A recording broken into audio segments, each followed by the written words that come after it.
Golconda jewellers తెలంగాణలో మొట్టమొదటి factory outlet మన కొత్తపేటలో ఫిబ్రవరి 14న గొప్ప శుభారంభం. నమస్తే రమగారు. నమస్తే జయ.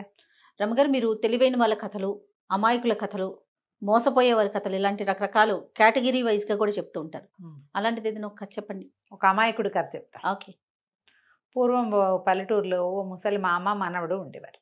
వాడి పేరు సుబ్బన్న. అమ్మ నాన్న లేరు. ఈ మామకి ఏం డౌట్ అంటే వీడు చాలా అమాయకుడు, ఇతరుల పిల్లలతో వెళ్తే బూతులు ఆడేస్తాడు, పిచ్చి మాటలు నేర్చుకుంటాడు, విర్రాట్లు వస్తాయి, పనిచేయడు, నేర్చుకోడు అని ఎవరితో కలవనిచ్చింది కాదు. ఎవరితో కలవని పిల్లలు అయోమయం అంధకారం లాగానే ఉంటారు. అవును.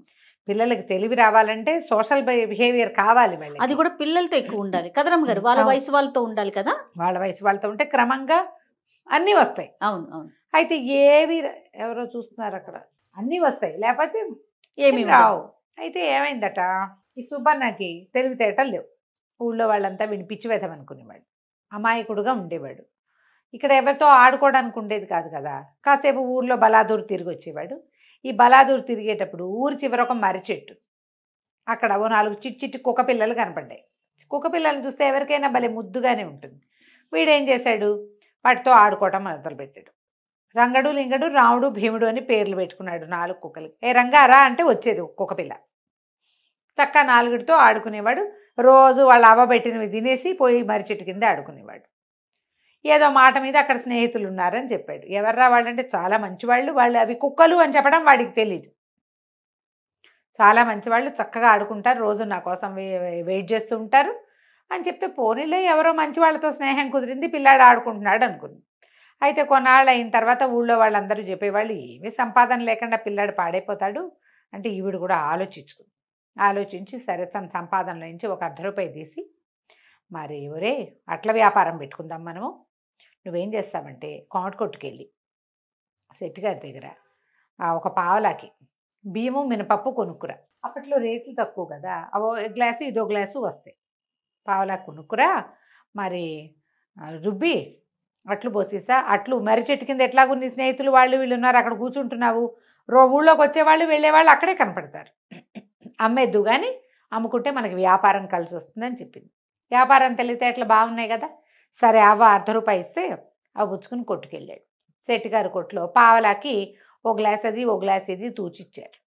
2 గ్లాసులు బియ్యము, గ్లాసుడు మినపప్పు ఇచ్చిన తర్వాత, పావలా వరే నీ పావలా మా దగ్గరే ఉంది, చిల్లర లేదు, నువ్వే మొదటి బేరం, మరి రేపు వచ్చినప్పుడు మళ్ళీ ఇస్తాను, లేదా వేరే ఏదైనా సరుకు కొనుక్కోమన్నాడు. సరుకు కొనుక్కోవడానికి వీడికి ఊరు పేరు వీడికేం తెలుసు, అంతే కదా, అయోమయం అంధకారం. వాడు ఏమన్నాడు, మీ దగ్గర ఉంచండి మళ్ళీ తీసుకుంటాలే అన్నాడు. యువతలకు వచ్చేసాడు. వచ్చాక ఏమనుకున్నాడు, ఎప్పుడు ఈ కొట్టుకు రాలేదు, ఈ కొట్టుని గుర్తుపెట్టుకోవటం ఎట్లా, రేపు డబ్బులు తీసుకోవద్దు. వెనక్కి తిరిగి చూస్తే ఆ కొట్టు మొదట్లో ఒక తెల్ల పిల్లి కూర్చుంది. తెల్ల పిల్లిని గుర్తుపెట్టుకున్నాడు. ఇంటికి వెళ్ళాక అవ్వ ఏం చేసింది, అట్లా సంగతి చూసి పప్పు నానబెట్టింది, పొట్టు తీసి అంది, ఏమంది ఒరే పావలా ఇట వృధా అయిపోతుంది, పావలా పట్టుకుని వచ్చేసేయి అంది. వీడేమన్నాడు, వెళ్తాలే, సాయంకాలం వెళ్తాను, చీకటి పడ్డాక వెళ్తానని చెప్పి సాయంకాలం ఆ బజార్లోకి వెళ్ళాడు. తెల్ల పిల్లి కోసం చూస్తే అది ఈసారి ఒక దర్జీ కొట్టు దగ్గరకు వచ్చి కోవిడి కొట్టు వదిలేసి దర్జీ కొట్టుకి వెళ్ళి నా పావలా నాకు ఇవ్వనాడు. పావలా ఏమిటి, ఎవడరా నువ్వు అన్నాడు దర్జీ. అనేసరికి వీడి కోపం వచ్చింది. అన్నా నా పావలా కొట్టేద్దామని చూస్తున్నావా, నా పావలా ఇస్తావా ఇవ్వమంటే ఆయనకు తనబోయాడు. నువ్వు ఎవడబో నాకు తెలీదు, పొద్దున్న మినపప్పు బియ్యం నా దగ్గర తీసుకోవటం ఏంట్రా నీ బొందా, నేను బట్టలు కుట్టేవాడిని అయితే ఎక్కడో తీసుకుని నన్ను అడుగుతున్నావా, వెరివాడిలో ఉన్నాడు, వీడిని తను తెగలేనురా అన్నాడు. వీడేం చేశాడు, కాసేపు అక్కడక్కడే తచ్చట్లాడి వీళ్ళ సంగతి ఇట్టా కదని ఆయన కత్తిరించి పడేస్తాడు కదా గుడ్డ ముక్కలు, అవన్నీ నీ ఆస్తంతా నేను తీసుకెళ్ళిపోతానని అవన్నీ జవురుకున్నాడు. ఏదో పిచ్చివాడు అయి ఉంటాడు వీడు, ఇవి కత్తిరించి పడేసిన ముక్కలు పట్టుకెళ్తున్నాడంటే వాడు అమాయకుడు అయి ఉంటాడు.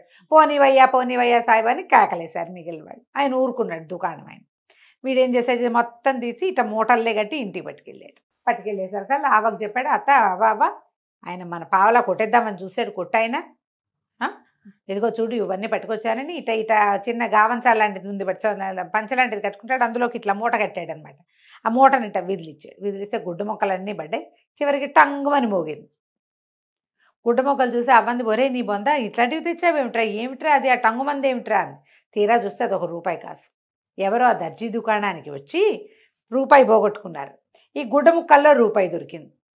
అవ్వ ఆశ్చర్యపోయింది. చూసావా, మనది పావలా కొట్టేద్దాం అనుకుంటే రూపాయి మనకి ఇచ్చాడు రా దేవుడు, చూసావా మన వ్యాపారం లాభసాటి వ్యాపారమేనమాట అని చెప్పి మర్నాడు పొద్దున ఏం చేసింది, చక్కగా 10 అట్లు పోసింది. ఇదో గ్లాసు అంటే ఎంత వస్తుంది, అంతే కదా వచ్చేది.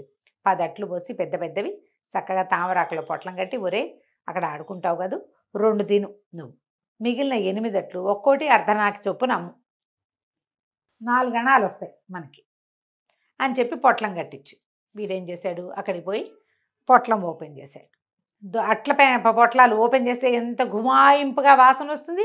కుక్కలు 4 రంగడు లింగడు రావుడు భీముడు చేరంగానే వీడేం చేశాడు, తోకాడిస్తుంటే అట్లు పెట్టాడు. పెట్టి ఒక్కోటి అర్ధన, తలా ఒక అర్ధన ఇవ్వాలి మీరు నాకు అని చెప్పాడు. కుక్కలు తోకాడిచ్చాయి. మనం ఏమన్నా మాట్లాడితే కుక్క తోకాడిస్తుంది. అంతే టకాటకా తినేసినాయి. వీడు కూడా 2 తినేసి ఆడుకున్నాడు. సాయంకాలం ఇంటికి పోయాడు. ఇంటికి పోతే అవ్వ అడిగింది, డబ్బులేవి, అట్లయిపోయింది. అట్లయిపోయినాయి, ఎవరికో కాదు, నిమిషంలో అయిపోయింది వ్యాపారం. నా స్నేహితులే రాముడు భీముడు రంగడు రింగడు వాళ్ళకి ఇచ్చేసాను అంటే డబ్బులేవిరా అంది.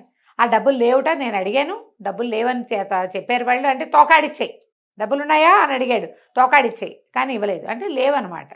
దాని అర్థం అలాగే కదా తీసుకోవాలి. అంతే. సరే వాళ్ళ దగ్గర లేవు, ఇప్పుడు రేపిస్తారా అని అడిగాను, రేపిస్తామని, అప్పుడు కూడా తోకాడిచ్చాయి.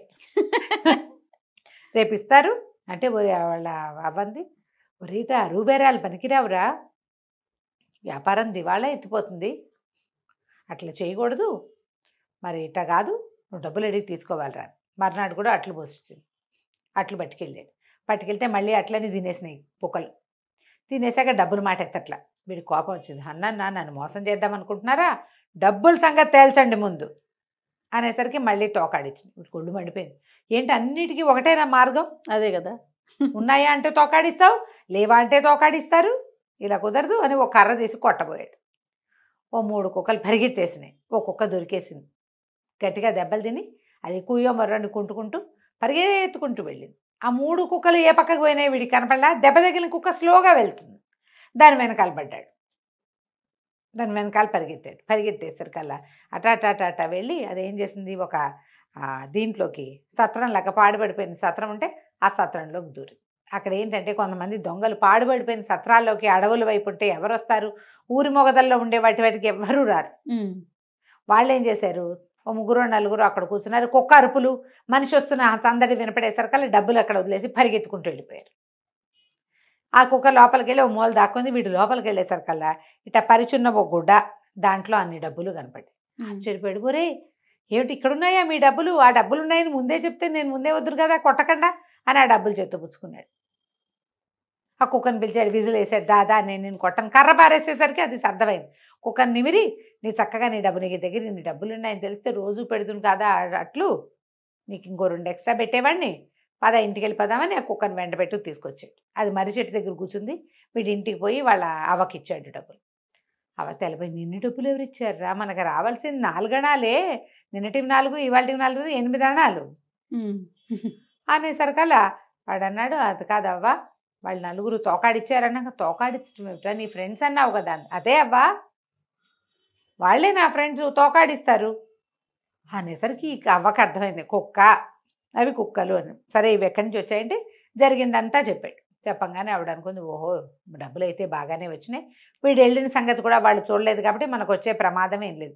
కానీ వీడి అది కుక్కని చెప్పడం కూడా రాదేమిటి వీడికి. పక్కన ఓ పంతులు గారి దగ్గరికి వెళ్ళి తన కష్టం చెప్పుకుంది. కుక్కలని చెప్పడం కూడా రాదండి వాడికి, ఇట్లా ఉన్నాడు తెలివి తక్కువగా. అంటే ఆయన ఏమన్నాడంటే, అమ్మ చదువు సంధ్య లేకపోతే అట్లాగే ఉంటారమ్మా, తను ఈడైన వాళ్ళతో తిరుగుతున్నా చదువు లేకపోయినా కొన్ని తెలివితేటలు వచ్చేవి వాడికి, కనీసం నువ్వు వాడు ఇల్లు మర్రి చెట్టు తప్పిస్తే ఇంకే ప్రపంచము తెలియకుండా ఉన్నాడు, కాస్త బడిలో చేర్పించు, 4 పిల్లలతోటి తిరగనివ్వు, ఏదైనా చెడ్డ మాటలు నేర్చుకున్నప్పుడు కేకలేసి మానుకోవాలి కానీ మాటలు వస్తాయని ముందే వెళ్ళడం పంపించడం మానేస్తే ఏమవుతుంది అని కొంచెం బుద్ధి చెప్పాడనమాట. సరే డబ్బులు చేరినాయి కదా, వాటిలో కొంత డబ్బు ఖర్చు పెట్టి కాస్త మంచి గురువుగారు ఉన్న బడిలో చేర్పించి వాడికి తెలివితేటలు వచ్చేలాగా చేసింది. డబ్బు దాచుకుని ముందు పెద్ద అయ్యాక వ్యాపారం చేసుకున్నారు. కథ కంచికి మనం ఇంటికి. సూపర్ అండి. నమస్తే రమ్మగారు. నమస్తే.